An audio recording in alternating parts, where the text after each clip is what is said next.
evening, everyone. My name is Kyoko Sato. I'm basically independent curator, but this show curated by herself, Nishiki Sugawara-Beda. And I'm running an American art magazine called Japan Contemporaries. And the most recent article I wrote about this show. Okay. I'd like to actually start from the music. Is that okay? Because you just listened to beautiful, beautiful, brand new, newly composed music out of those paintings. And they use this score created by both of them, Shoko Nagai and Satoshi Takeishi. And I'd like you, actually, how did you compose this one? Did you, when you look at those paintings, or actually photography, right, photo or images, did you listen, the sound out of painting? Of course, because I was there in Texas Canyon, we spent time and I got all inspiration that night and then bring home here and took about half months, 7 months or so to compose based on my inspiration. And it's all sound and surround and emptiness and everything from there. So I clearly still remember where place I was. Yeah, we had a little talk about how to interpret this, and Nishiki is a very musical person. And then, as in the title, the scale and tonality, it's very musical. I mean, it's all about the musical elements. And then she explained like those little black things, it's like a rest markings on the musical notation.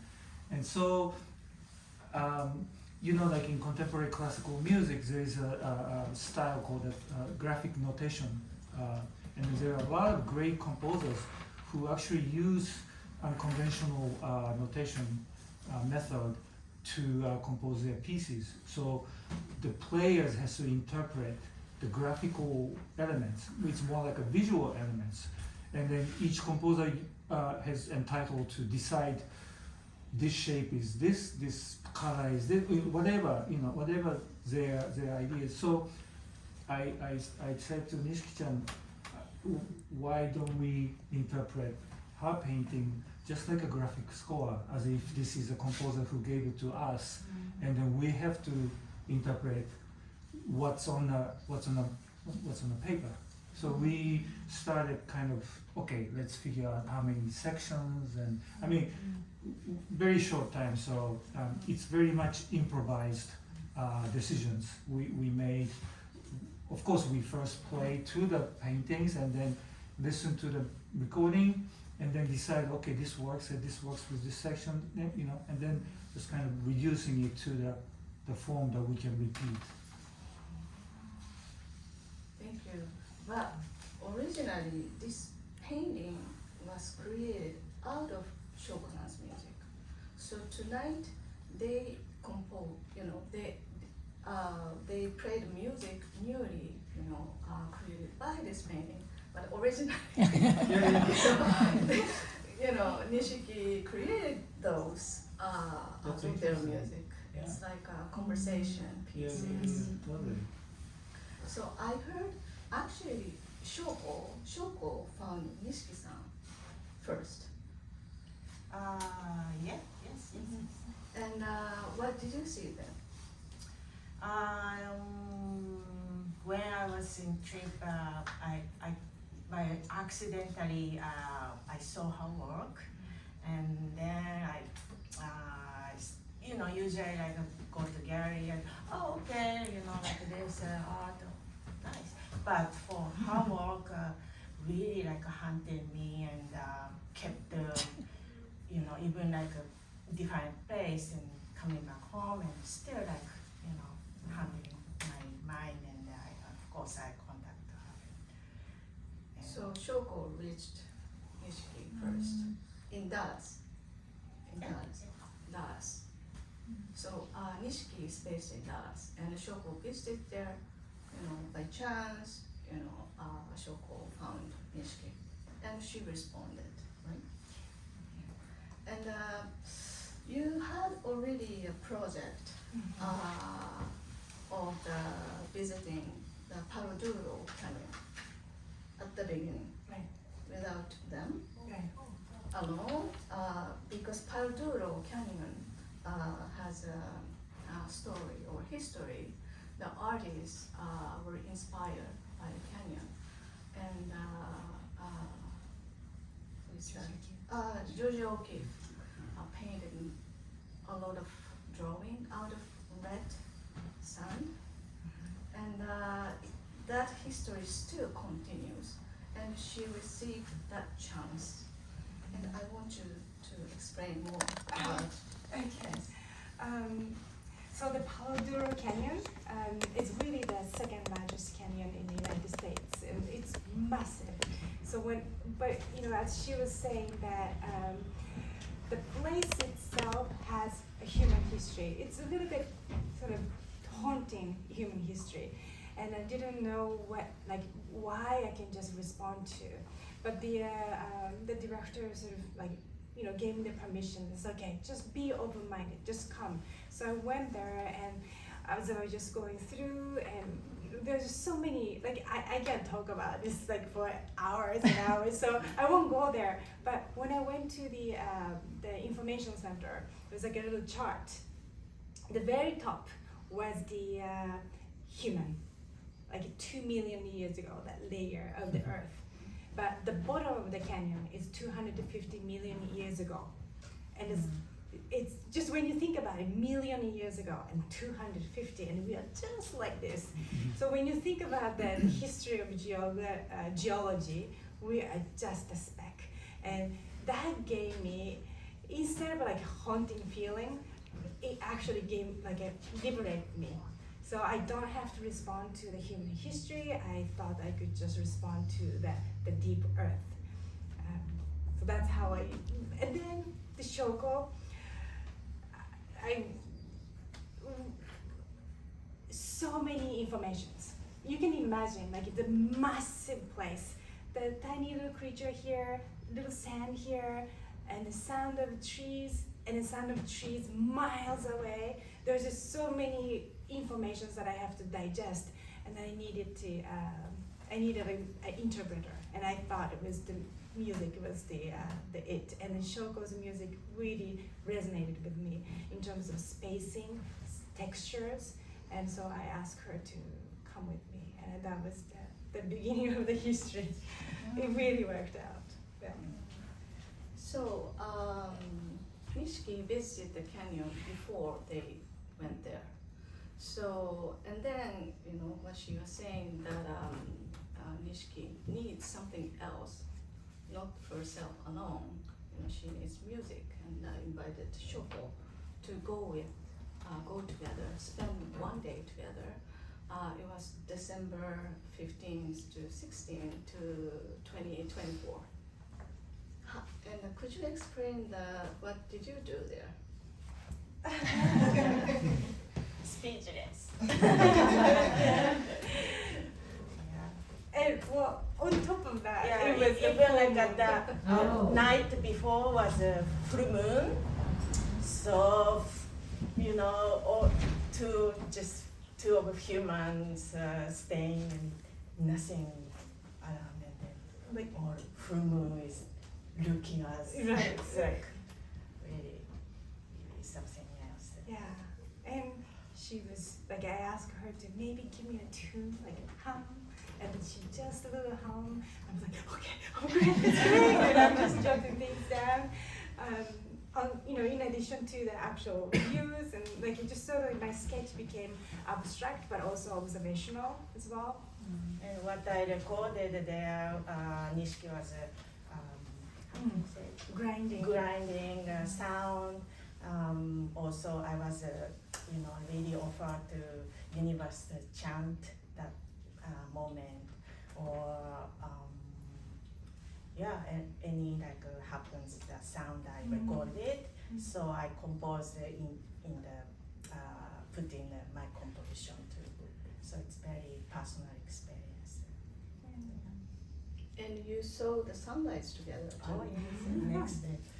How was it? Just basically we didn't sleep. That's what it is. Usually, like chaos, New York City, so it's just suddenly, boom, do something, and that kind of a feeling. So when you see the full moon and sunlight, probably you recorded, Shoko-san recorded some sounds. Right. And what kind of sounds did you? Sound was almost nothing. It's just visually, it's really powerful. Actually, I took a video. It's just for the memory to show my husband. How was trip and then like this. This is you should like make a movie, like film. So I didn't realize how powerful all the visuals. So I made. We decided to make a film, which not today, but one thing to add this is that the director of the university just gave me sort of permission. The information gave me permission, but as an artist, I always becomes critical, right? And like maybe this or maybe not. But she said something like, I'm paraphrasing, but she said that like the universe is giving us a energy. We just have to receive, and we have to, make it. As an artist, we just have to receive and make it. And that it was a gift, a word from you. And I think you all feel it's not just the ink and painted. So it's material from Texas. So it's really. So big part of Nishiki's painting is about she creates the pigments out of material. And can you talk about that? Yeah. So as I said, the bottom of the canyon is 250 million years ago. So I'm going there, I'm touching, and so kneeling, and it's like it is a very humble experience. Borrowing that a pigment and borrowing the gypsum, it's such a almost like a communication tool for me through land to actually talk to you all. So it just kind of going back, but I'm from Japan. I travel around different places, and I felt good. This is my unique sort of experience. But at the same time, I felt alone because I could not connect with or share my stories with my friend in Japan, or share my story with the new friends, from different parts of the world about my Japanese friend or Japanese way of thinking. And I just sort of felt alone, and I needed to find something to connect to others beyond language, beyond culture, and beyond even time. So that sphere is, I call it a core of shared humanity. And this has been my practice for over 10 years or so. But the earth, this thought and the earth itself, in my mind, it overlapped. So the 250 million years ago, I feel like I'm also reaching the core of shared humanity. Very romantic feeling, but that's sort of something that I really thought about it. I went there and touching and borrowing it, and literally touching and literally transforming that materials in my studio was it's something profoundly like affecting me still. So those red or brownish part is from soil. Right. And white is gypsum. And you took out, and how did you make? So the gypsum, you can just find it on the ground. You have to heat it in the oven. It's about maybe a couple of hours. Make sure that it is dehydrated, and then it becomes plaster. And that portion, when you pour water and you just mix it and let go, it will be hardened like plaster, right? But if you pour water and you keep mixing it about 30 minutes or so, it becomes really hard. But if you keep doing this, it becomes so-called dead plaster. So it just never hardens. And then I use that portion to mix with my the rub skin glue, and then adhere to the surface. So everything is in this paintings. First of all, painting is, maybe I should just explain a little bit. Painting is composed with pigment and binding, and then also vehicle. It can be water, it can be oil, but in this case, water. So binding is the animal glue, and pigment is the earth and also gypsum. So that's how I made it. And could you tell us about sumi ink as well? Oh, right. The sumi is the ink traditionally used in East Asia for drawing and writing. It is made of soot and animal glue, and that's something that I researched heavily in 2019 on. And I also I had to actually really understand what the sumi is. The sumi culturally, it is very cherished in Japanese culture, but also dyeing, because we don't use that sumi to write, because we have a pencil and pens, it is convenient. So slowly dyeing. So in my background mind, this is my sort of mission to let the world know what that sumi is. So I made my own sumi to understand as well. So like scientifically, culturally, right? So this scientifically, okay, what is it? So you burn oil to make soot, you burn wood to make soot, and there are so many ways. So I can go on for a long time, but I have experienced to make my own soot and then mix with animal glue to make my own sumi as well. So that knowledge helped me to really get to this stage. So she used 15 kinds of sumi ink. Where are they from? Right. So I feel like it's a conductor. Each one of them is different. So maybe I should also say the sumi is, again, soot and animal glue mixed together like a mold, like a rubber-ish thing, and put in a wooden mold, and then let it dry. And so like each stick is different. And then because of that design of a wooden mold, that each stick has its own character. So for me, like I become a conductor of some sort, and then like, okay, so that would be more like a violinist, that would be more like a cymbal. So I use those things, and colors are also different. So it's a black, but it has a different nuances as well. Why you paint the black one, the last one? At the last, complete the piece. Right. She used black. Right, the dot. Well, as Sato-san was saying, that I wanted to add something, and I just didn't know what. If I just make a broad strokes, it could be good, but at the same time, it's quiet but very loud. If you can just have a look, it's very loud in terms of materialities comes out, and also the textures are heavily there. So I just wanted to be minimum. And then like I started thinking like musical note, some sort of maybe half, maybe full, 4 beats, maybe a little bit. And there are moments that like 2 of them lined up, like 1, 2, and 1, 2.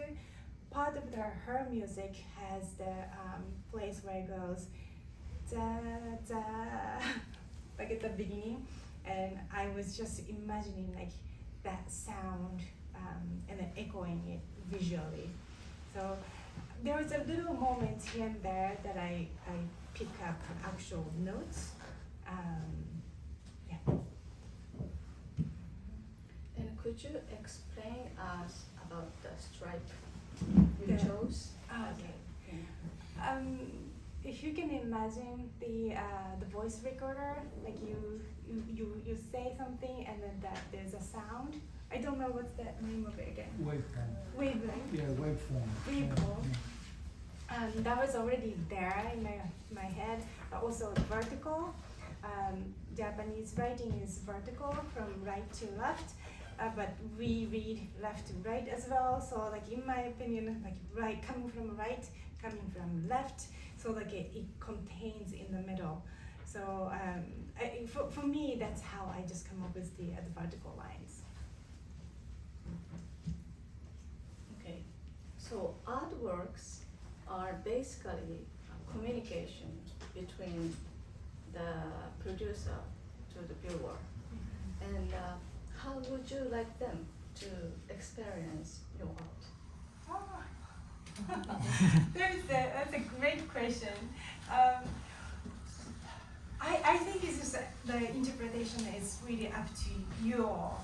The viewers should bring their own background knowledge and experience, and each one of them is different. And I think that my feeling for that is very strong, so that I do not add titles often. I usually number them. This time is Kuro Kuro Shiro plus Scale and Tonality, but I won't say go to the beach or stuff like that, because for me it changes as well. So I want the viewers to interpret in a different way, daily basis. Maybe like in morning and then night there will be a different feeling that you comes in. So that I hope that the visual gives you some sort of catalyst, or maybe some sort of like a space in your internal world to become something. So the title Kuro means black and Shiro means white. Why did you omit the red or brown? Right.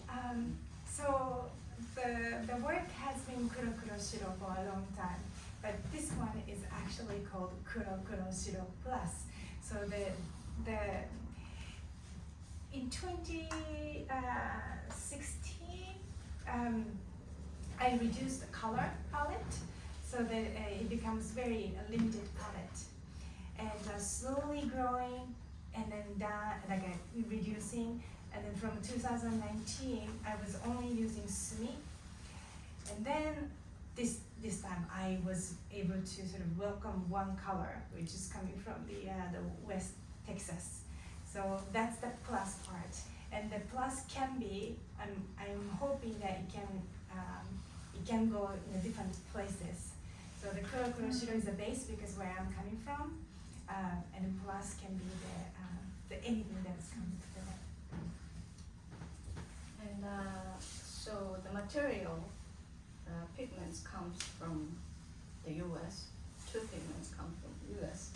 and the black came from Japan. So on those painting, she is doing the East meets West on one cities. And then she brought it to New York City to share their experience to you.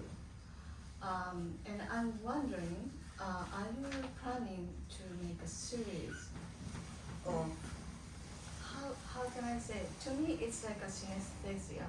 You know, someone look at the painting, listen, someone hear the sound at the same time. And her case is you see forms or movements, right? When you look at, can you explain about that part? Yeah. What do you see when you listen actually? more airy. So maybe not so much color right now. I don't really focus on, but I see forms and shapes moving around, and like sometimes the background is come with my own experience. So it's simply the shape, simply the sort of movement, fast and textures. But oftentimes, just as I was listening to, I got really emotional because I went so many places. I hope you went, like with me or with the music. Those places where you have your own experiences. So it's not like my place that you came, like you went to your own places, I hope. So those are the one that I have, and the memory started coming in, and then that memory kind of have a shape. And so when I'm listening to music, I'm constantly like I feel like there's a film, and then if I can do a screenshot or of some sort, that's kind of a painting. So I feel very much fortunate that I can just make it like 1,000 of paintings and 1,000 of sketches based on what just heard. So you're gonna continue Yeah. as your series. So could you tell us about the near future? Near future. About the series? Well, we just applied a grant. So if I get that grant, that would be great. So phase 1, Texas. Phase 2, in Japan. We want to go to a Sado Island where less footstep was made maybe. And we're going to it's a Sado Island, small island off of the east coast of main island. And yeah, if we can just get that grant, we'll go. If not, somehow we have to find a way to continue. But the music is, it's such a realization that it has been with me, but never really pay serious attention to. So I'm very happy